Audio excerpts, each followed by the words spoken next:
Let's make rough puff pastry, also known as quick puff pastry. In a large mixing bowl, whisk together 240 grams or 2 cups of all-purpose flour with 2 grams or a half teaspoon of salt. Now cut up 225 grams, which is 8 ounces or 2 sticks of cold unsalted butter into cubes and toss it throughout the flour.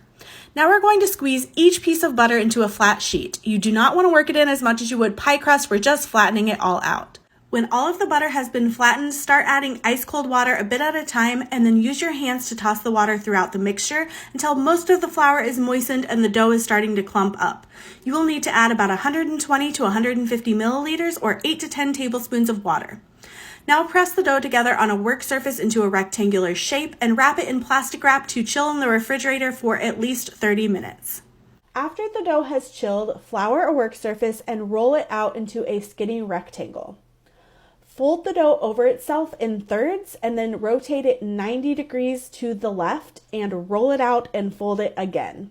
We're going to do this rolling and folding a total of 4 times, always making sure that we are rotating 90 degrees in the same direction. This is a technique called laminating.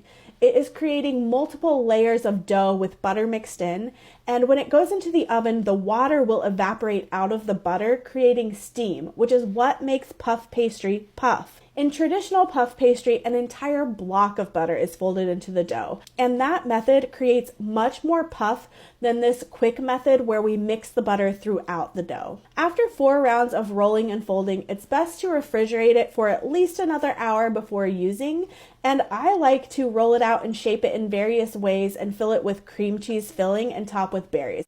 It makes a really good little breakfast pastry, but it also makes really great turnovers or galettes, and you can use it as an actual pie crust as well.